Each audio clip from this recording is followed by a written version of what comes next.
محترم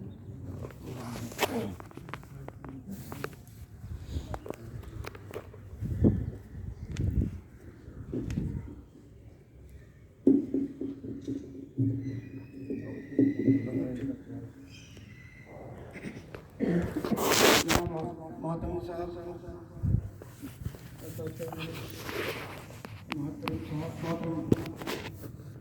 یہاں پر موجود ہمارے اساتذہ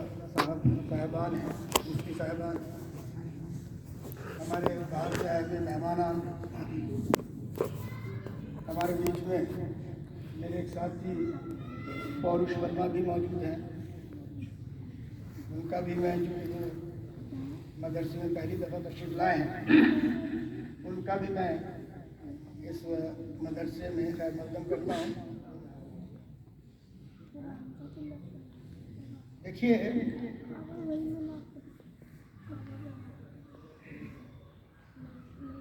ہمارے ملک جو آزاد ہوا، اس آزادی کی اہمیت کو پہلے تو سمجھنا ہمارے لیے بہت ضروری ہے، کیونکہ ہم یہ سمجھتے ہیں کہ کسی پرندے کو سونے کے پنجرے میں بھی اگر رکھ دیں تو اس سونے کے پنجرے اور اس کو عمدہ سے عمدہ غذا کھلایا جائے، وہ اس کو گوارا نہیں ہے، اور اگر اس کو چھوڑ دیا جائے اور وہ آزاد ہو جائے تو وہ اس کو اس سونے کے پنجرے اور جو اچھی سے اچھی غذا ہے ان سب سے اچھی چیز وہ اپنی آزادی کو سمجھتا ہے۔ تو یہ ہماری آزادی کی اہمیت ہے۔ کیوں ہم لڑے؟ آزادی سے پہلے ایک طور طریقہ تھا، کیونکہ فرق کیا ہوتا ہے آزادی میں، ڈیموکریسی میں، اور جو غلام ہوتے ہیں ان میں کیا فرق ہوتا ہے؟ یہ جو آپ کے پاس ووٹ کا جو اختیار ہے، یہ اختیار نہیں تھا۔ کچھ علاقوں میں جو بڑے لوگ ہوا کرتے تھے، جن کے پاس زمینیں جو ایک حد ہے اس سے زیادہ ہوا کرتی تھی، ان کو ووٹ دینے کا اختیار ہوتا تھا، اور وہ اختیار بھی بہت محدود قسم کا ہوا کرتا تھا۔ ہم اپنی حکومتیں نہیں بنا سکتے تھے، اپنے پسند کے نمائندے، اپنے پسند کے لوگوں کو نہیں چن سکتے تھے۔ ہمارے پاس یہ اختیار نہیں تھا کہ ہمارے گاؤں کا پردھان، جس کو گورنمنٹ اپنے گاؤں کی ترقی کے لیے پیسہ دیتی ہے اور اس کو وہ خرچ کرتا ہے، یا ہمارے یہاں کے ایم ایل اے اور ایم پیز اور جو نمائندے ہیں، ان سب کو جو پیسہ آتا ہے اور ان کو یہ چھوٹ دی جاتی ہے کہ آپ اپنے علاقے میں ترقی جہاں جہاں پر جو کچھ ہونا ہے اس کو کریں، وہ سب کچھ نہیں تھا۔ ہمارے ملک کا جو پیسہ ہے، ہمارے ملک سے پیسہ کما کر باہر اپنے ملک میں انگریز لوگ لے جائے، اور جتنے انہوں نے اسٹرکچر دیا، چاہے وہ ریلوے کا اسٹرکچر ہو، چاہے وہ سڑکوں کا جال ہو، ان کا صرف اور صرف ایک مقصد تھا کہ کس طریقے سے یہاں سے جو یہاں، کیونکہ سونے کی چڑیا کہی جاتی ہے، ہندوستان سونے کی چڑیا تھی، کہ کس طریقے سے اس سونے کی چڑیا کو لوٹ کر اپنے یہاں زیادہ سے زیادہ پیسہ، زیادہ سے زیادہ دھن دولت، سونا چاندی، ہیرے جواہرات، کس طریقے سے یہاں سے اپنے ملک میں لے جایا جائے اور اپنے ملک کو مضبوط بنایا جائے۔ ان کے یہاں ایک انگریز جو آفیسر آ جاتا تھا، وہ انگریز آفیسر تھا اور آپ اور ہم غلام تھے۔ جو اس نے کہہ دیا اس کو، اس کی طرف دیکھا کرتے تھے بڑے بڑے زمیندار،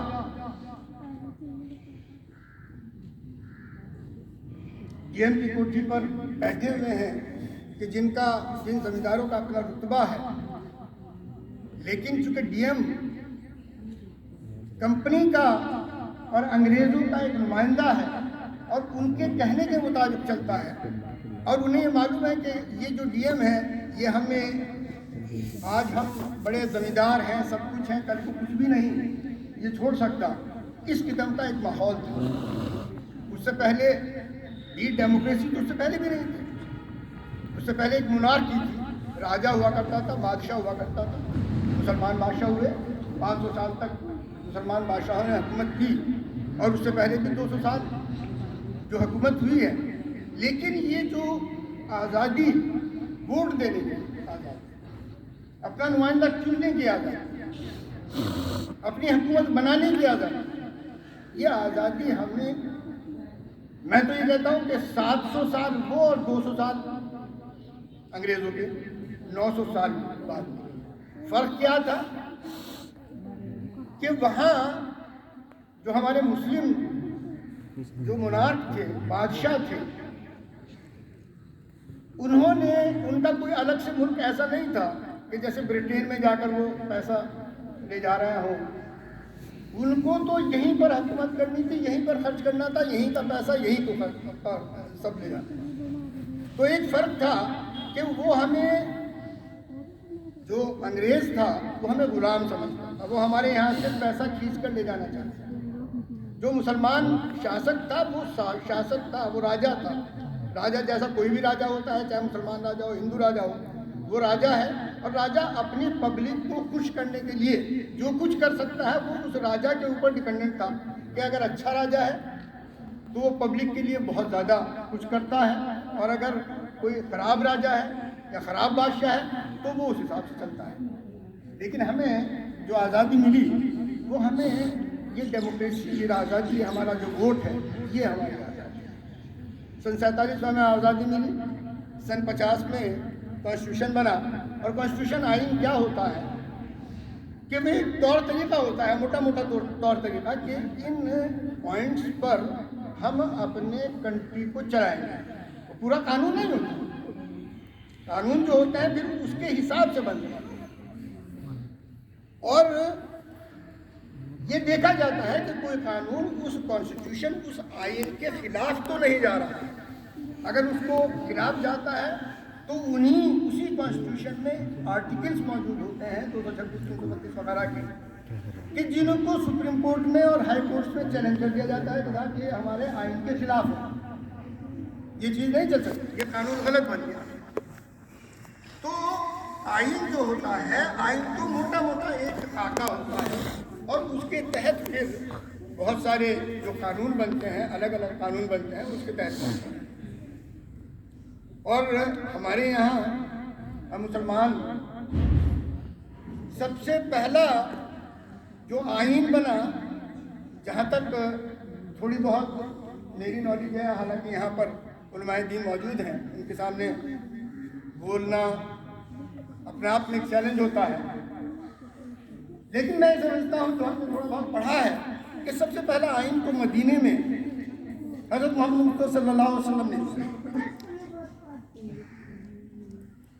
چونکہ حضرت محمد مصطفیٰ صلی اللہ علیہ وسلم کی جو زندگی ہے، انہوں نے پریکٹیکل، یعنی اللہ تعالیٰ نے محمد مصطفیٰ صلی اللہ علیہ وسلم کی زندگی کو پریکٹیکل طریقے سے جینا انہوں نے دکھایا، چونکہ ان کی زندگی میں پوسٹومس چائلڈ جسے کہتے ہیں نا، کہ بن باپ کا بچہ، ان کی پیدائش سے پہلے ان کے والد کی ڈیتھ ہو گئی، کچھ دن کے تھے مدر کی بھی ڈیتھ ہو گئی، اس کے بعد میں جو پالا وہ چچا نے پالا، دادا تھے، دادا کی کا بھی انتقال ہو گیا۔ بچہ جو جسے یہ کہا جاتا ہے کہ اس زمانے میں چونکہ ایک تجارت جو تھی، وہ مین جو بھی کام ہوا کرتا تھا وہ تجارت کا کام تھا، اور وہاں تجارت میں حضرت محمد مصطفیٰ صلی اللہ علیہ وسلم جو چھوٹے بچے تھے ان کو ان کے چچا اور ان کے خاندان والے اپنے ساتھ لے جایا کرتے تھے، اور ان کا دماغ جو تھا ایک ایسا تھا جیسے کمپیوٹر ہوتا ہے۔ اس بچے سے وہ جو بچے تھے ان سے وہاں پر یہ ایک پورے علاقے میں یہ مشہور ہو گیا تھا کہ سب سے ایماندار بچہ ہے، سب سے کوئی بھی کہیں جھگڑے ہوتے تھے، کہیں کوئی کسی کو اپنا پیسہ، جیسے آج کل تو بینک ہے، کسی کو رکھوانا ہوتا تو ان کے پاس رکھوا جاتا کہ بھائی یہاں سے کہیں نہیں جا سکتا. تو چھوٹے سے بچے نے ایک مثال دی. اس کے بعد میں پھر وہ بڑے ہوئے، اور بڑے ہونے پر غربت میں بھی رہے تو غریب لوگوں کو یہ ایک مثال پیش ہوئی کہ غربت میں کس طرح رہا جاتا ہے. اس کے بعد میں حکومت میں بھی ہے،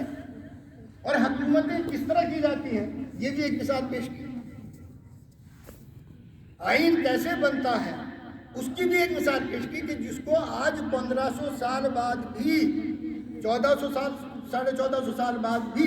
اس آئین کی دہائی دی جاتی ہے، اور اس آئین کو کے سامنے کوئی دوسرا آئین آج بھی ٹھہرتا نہیں. کہ اس میں اس زمانے میں عورتوں کو کوئی اختیار نہیں تھے. ہمارے یہاں ہندوستان میں 1955 1956 میں 1954 میں عورتوں کو اختیار دیے گئے، لیکن اس زمانے کی بات اب سے 1500 سال پہلے لیڈیز کو اختیار نہیں تھی اس زمانے میں. لیکن وہاں پر اختیار دیا گیا کہ تمہارا کوئی بھی جو جائیداد ہے اس میں تمہارا بھی حصہ ہے. اگر تمہارے بھائی کا ڈبل ہے تمہارا آدھا ہے. اور تمہارا آدھا کیوں ہے؟ یہ بھی تو ایک سوال ہے نا کہ تمہارا آدھا کیوں؟ جب اس کو ڈبل دے رہے ہیں تو تمہیں آدھا کیوں؟ تو اس کو اس کی سسرال، اس کے شوہر کا بھی حصہ ملنا ہے. اس کو جب نکاح ہوتا ہے، نکاح کے وقت بھی مہر کے طریقے سے اس کو کیا نام حصہ ملنا ہوتا ہے. اور اس کے علاوہ سب سے بڑی بات یہ کہ ایک ڈیوٹی دی گئی کہ کمانے کا کام تو مرد کا ہے، عورت کا نہیں ہے. پوری ذمہ داری مرد کی ہے. اسی حساب سے ان کے رائٹس دیے گئے. تو آج یہ جو بات ہوتی ہے، میں سمجھتا ہوں کہ لیڈیز کو جتنے اختیار اس زمانے میں، جو پورے کا پوری دنیا میں یہ تھا کہ کتنی بھی شادیوں کا تو کوئی کانسیپٹ ایسا ہی تھا، 50-50 100-100 بڑے، جتنے بڑا آدمی اتنی بیویاں. اب انہوں نے بھی وہاں بھی ریسٹرکشن لگائی. بہرحال ایک پورا آئین دیا، ایک قانون دیا. اور اب اس کا عکس آپ دیکھیں کہ اس کا عکس ہندوستان کا جو آئین ہے، اس میں تمام دنیا کے جو کانسٹیٹیوشن آئین ہیں ان سب کو تھوڑی تھوڑی باتیں ہتھیلا سے لی اور تھوڑی تھوڑی باتیں لے کر اس آئین کو بنایا گیا کہ جو دنیا کا سب سے بڑا آئین کہلاتا ہے. جو کتابی شکل میں دنیا کا سب سے بڑا آئین کہلاتا ہے، کہ جس میں ہر چیز اس میں کوشش کی گئی کہ ہر ایک کو ایڈریس کیا جائے. وہ ایک الگ بات ہے کہ محمد صاحب نے ایک آئین دیا، حضرت محمد صلی اللہ علیہ وسلم کی پوری زندگی ہے، لیکن کتنے مسلمان چلتے ہیں؟ اسی طریقے یہ ہندوستان کا آئین ہے. ہندوستان کے آئین میں سب چیزیں موجود ہیں، سارے قانون موجود ہیں،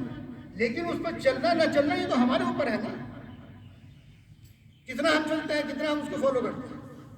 تو قانون کا، آئین کا اچھا ہونا الگ چیز ہے، اور اس پر عمل کرنا دوسری چیز ہے. کچھ شکایتیں یہاں سے، اس اسٹیج سے کچھ آئیں بیچ میں، وہ ہمارے اپنے معاملات ہیں. اور ایک بات میں آپ سے بالکل 100% بتانا چاہوں گا کہ ہر سوسائٹی میں اچھا اور برا ہر سوسائٹی میں کوئی دنیا کی کوئی ذات، کوئی برادری، کوئی مذہب، کوئی ایسا نہیں ہے کہ جہاں 100% صحیح ہو، 100% سب، اور کوئی ایسا نہیں ہے کہ جہاں سارے کے سارے غلط ہیں. ہاں، خیالات الگ الگ ہو سکتے ہیں. خیالات، میرے خیالات کچھ اور ہو سکتے ہیں، آپ کے خیالات کچھ اور ہو سکتے ہیں. میں اپنے خیالات کو صحیح سمجھ رہا ہوں، یہ اپنے خیالات کو صحیح سمجھ رہا ہے، میں اپنی طرح سے صحیح سوچ رہا ہوں، یہ اپنی طرح سے صحیح سوچ رہا ہے. لیکن مجموعی طور پر اچھے اور برے، برا تو میں صرف اسے کہتا ہوں کہ جس کا دماغ میں ہی فتور ہے، جو دماغی طور پر ہی دوسروں کی اچھائی کے لیے نہیں، صرف برائی کے لیے سوچے، یا جو دولت کمانے کے لیے دوسرے کا گلا کاٹ دے، برا تو وہ ہے. لیکن خیالات الگ الگ ہو سکتے ہیں. آپ ایک چیز کو اچھا سمجھتے ہیں، دوسرا دوسری چیز کو اچھا سمجھتے ہیں. تو بس صرف ایک بات میں کہوں گا، اور ایک بات یہ کہوں گا کہ دنیا میں وہی قومیں اونچی اٹھتی ہیں کہ جو اپنے مقصد اور تعلیم پر جنون کی حد تک اس پر محنت کرتی ہیں۔ آج وہ موقع ہے کہ ایک غریب کا بچہ اور وہ جو رکشہ چلاتا ہے، جو مزدوری کرتا ہے، اس کا بچہ بھی IAS بنتا ہے۔ یہ نہیں ہے منسٹروں کے بچے اور کیا نام بڑے بڑے IAS کے بچے دھکے کھاتے پھرتے ہیں، اور جو بہت ہی غریب گھر سے پڑھا ہوا ہے، اگر اس میں وہ جنون تھا تو تبھی تو وہاں تک پہنچا۔ یہی بات میں اپنے اس مدرسے کے جو بھی طالب علم ہیں ان سب کو بھی صرف ایک بات کہتا ہوں کہ اگر دنیا میں آگے بڑھنا ہے، دنیا میں اگر ترقی کرنی ہے، تو آپ کو تعلیم، آپ کو ایجوکیشن، اس پر محنت کرنی ہے۔ اور وہ تعلیم بھی کیا؟ دیکھیے، ایک چیز ہوتی ہے کہ کل کی بات کو دیکھنا، کل آنے والا جو ہے، چونکہ اب تک تو ہم کوئی 15 سال کا، 10 سال کے، 20 سال کے بچے ہیں، آگے جو ان کی آنے والی زندگی ہے 40-50 سال کی، اس میں کس طرح کے لوگوں کو ایڈجسٹ کیا جائے گا، کس طرح کی تعلیم کو دیکھا جائے گا، اس حساب سے تیاری کریں۔ چونکہ جو آج کی جو تعلیم ہے وہ اب سے 50 سال پہلے، 100 سال پہلے جو ہمارے بزرگان دین تھے، انہوں نے جو سوچا اس کے حساب سے ہو گئی۔ اب آگے جو 50 سال آ رہے ہیں، انہیں اگر ہم اس حساب سے نہیں سوچیں گے تو پھر وہ ہماری تعلیم بیکار ہو جائے گی۔ چونکہ ایک چیز ہوتی ہے نا کہ اگر دنیا ترقی کر رہی ہے، اوپر بڑھ رہی ہے، اگر آپ بھی اس کے ساتھ اوپر بڑھیں گے تو آپ اسی لیول پر رہیں گے جس لیول پر آپ ہیں۔ لیکن اگر آپ اس کے ساتھ ترقی نہیں کرتے اور اپنا صحیح بھی چل رہا ہے تو آپ نیچے گرتے چلے جائیں گے، اور اگر آپ اس میں سے بھی کچھ کھونا شروع کرتے ہیں تو ختم ہو جائیں گے۔ تو ہمیں دنیا کی ترقی جو بھی ہے اس کے حساب سے ہمیں بھی ترقی کرنی ہے، اور اس ترقی کرنے میں جو ہم آج ہماری حالت ہے وہیں تک رہیں گے۔ اس سے آگے بڑھنے کے لیے ہمیں دنیا کی ترقی سے، دنیا کی محنت سے زیادہ محنت کرنی پڑے گی۔ آج مسلمانوں کے محلوں میں جو رات کو 12 بجے، رات کو 11 بجے اس کی چائے کی دکان پہ بیٹھ کے 10 بیٹھے ہوئے ہیں، 8 بیٹھے ہوئے ہیں، اور بس کام کیا ہے؟ کام یہ ہے کہ صاحب وہ کیا نام ہے، سیاست کا ذکر ہے کہ صاحب وہ بس وہ رشید صاحب اور عمران صاحب اور فلاں صاحب اور فلاں صاحب، اس کے علاوہ کوئی کام نہیں۔ بھائی آپ کا جو مقصد ہے، ہندوز کے محلوں میں آپ جائیں گے، وہاں پر بچے پڑھتے ہیں، اپنے گھروں میں رہتے ہیں، پڑھتے ہیں، تعلیم حاصل کرتے ہیں، محنت کرتے ہیں۔ مسلمانوں میں بھی جو پڑھ رہے ہیں وہ آگے بڑھ رہے ہیں، لیکن جو وہاں بیٹھ کے جنم سوائے گپے ہانکنے کے اور سوائے جنم الٹی سیدھی گفتگو کرنے کے اور آپس میں وہ ٹائم خراب کرا۔ تو میں اپنے بچوں کو یہ بات کہتا ہوں کہ آئندہ جو آنے والے سال ہیں اس کے حساب سے آپ کی محنت، اور چونکہ آپ تو بچے ہیں ابھی، یہ تو ہم لوگوں کی ذمہ داری ہے کہ ہم وہ چیز پیدا کریں کہ جو اس حساب سے آپ کو تربیت دی جا سکے۔ اس کے لیے ہماری جہاں دینی تعلیم کی ضرورت ہے، وہیں اس کے ساتھ ساتھ ہمیں کمپیوٹر کی بھی ضرورت ہے، ہمیں ڈفرینٹ لینگویجز کی ضرورت ہے، کیونکہ ہم لندن میں جاتے ہیں، ہم آسٹریلیا اور امریکہ میں جاتے ہیں، تو وہاں زبان جو ہے، بھائی آپ کی جو زبان ہے وہ تو یہاں سمجھتے ہیں، وہاں تو کوئی نہیں سمجھتا، تو وہاں کی زبان کو بھی آپ کو سیکھنے کی ضرورت ہے تاکہ آپ اپنی بات وہاں پہنچا سکیں۔ تو یہ ہم لوگوں کی ذمہ داری، اور اگر آپ لوگ اس کو پورا نہیں کر پاتے تو ہم یہ سمجھتے ہیں کہ ہم نے بہت بڑی غلطی کی ہے اور ہم اس قابل نہیں ہیں کہ یہاں رہ سکیں۔ تو اس تیاری کے لیے ہمیں یہ جو پورا کا پورا سال گزرا ہے، یہ تو پورا سال ایسا گزر گیا کہ یہ تو 0 سال ہو گیا، لیکن اب آگے ہم آپس میں بیٹھیں گے، بیٹھ کر یہی دیکھیں گے کہ کس طریقے سے ہم آگے بڑھ سکتے ہیں, کس طریقے سے ان بچوں کو اگلے 50 سال کے لیے ہم طے کر سکتے ہیں, ہم اس کو تیار ہیں. تو بس یہی ایک فکر ہونی چاہیے اور یہی ایک جذبہ ہونا چاہیے. اسی جذبے کے ساتھ ہمیں محنت کرنی چاہیے. انہی الفاظ کے ساتھ میں اپنی بات ختم کرتا ہوں. اللہ حافظ.